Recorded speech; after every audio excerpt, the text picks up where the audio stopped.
How's it going, guys? It's Red, and in this video I'm going to be ranking every single power-up in Call of Duty Black Ops Cold War Zombies from worst to best. Now, before we get into the list, I just want to strongly express that this is just my opinion. I in no way think that I am correct. This is just my opinion from what I've seen in the game so far. But if you happen to enjoy the video, please make sure to leave a like and consider subscribing to my channel for more awesome zombies content just like this. Also, make sure to hit the notification bell to make sure that you don't miss any of my future uploads. So without further ado, let's get into the video.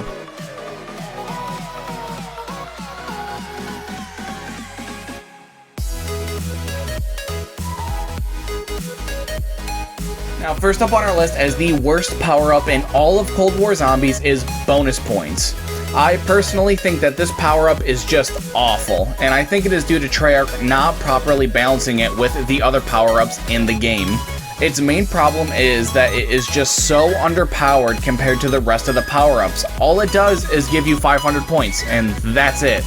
All of the other power-ups actually do something or give you more of a point advantage than what bonus points does.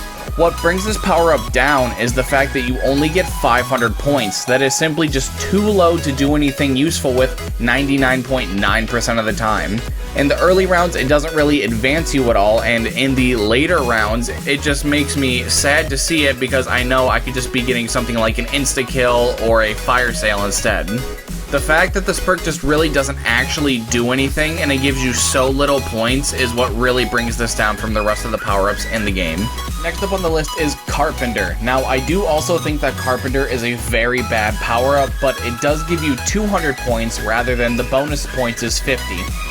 Now, what brings this power-up down is the fact that there just are really no barriers on Die Machine, but in future maps, Carpenter could possibly get better.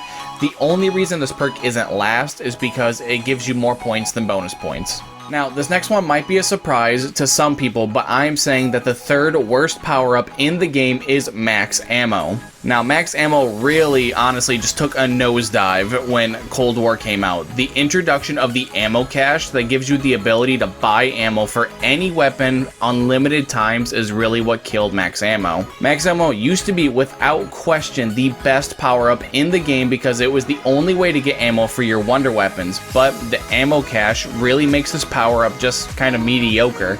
Like, it's not bad, but it's not really good either. It definitely has its clutch moments, but overall, it's just a mediocre power-up now that you can just buy ammo whenever you want. Up next, we have the Nuke. Now, the Nuke is a little weird because in the early rounds, you do want to avoid them to make sure that you can get the maximum amount of points in the early rounds, but in the late game, it gets a lot better. It kills all of the zombies on the screen, which can give you time to do things like buy perks, pack-a-punch, or revive your teammates, or it can also just get you out of a sticky situation. The only thing that brings this power-up down is that you really want to avoid them in the early rounds to make sure that you don't lose out on points. Overall, it is just a solid middle-of-the-pack power-up that is not particularly good or bad.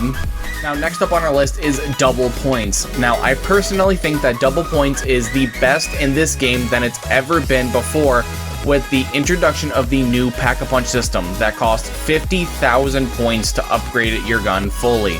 With the new upgrade system costing so much, double points is essentially always going to be good in your game, and even when you're done Pack-a-Punching, you still have to get points to buy ammo for your guns. So double points is never a dead drop. You always need points in this game, and that's why it's so good. With points being so much more needed in this game than any other Zombies game beforehand, I do feel like double points is really one of the best power-ups in this game. Up next on our list is Fire Sale. Now, I think Fire Sale is absolutely insane in this game because of how dependent high round strategies are on the ray gun. When you get a Fire Sale, that is a few free spins on the box to try to get a ray gun or just really any other gun. This power-up is so good because it gives you essentially free spins at the box, so really anything you get in return from the box more than makes up for the 10 points that you put in to get the gun, and it also gives you a chance at a ray gun. The amount of value that you get from this power-up is really unmatched by any other, and that's why it takes the number 2 spot. And coming in at the number 1 spot as the best power-up in Cold War Zombies, I'm gonna say it is Insta-Kill. I personally think that it is the best power-up in the game because it is never bad to pick up. no matter what round you are on, and no matter what you were doing, it is never bad to pick up. And with the new point system that only awards points on kills, I think insta-kill is at its best that it has ever been at before. It is also just in general very good at getting you out of sticky situations, and it can make some rounds go by very quickly if you use it correctly. Well, that's gonna do it for the video, guys. If you happen to enjoy, please make sure to leave a like and consider subscribing to my channel for more awesome zombies content just like this.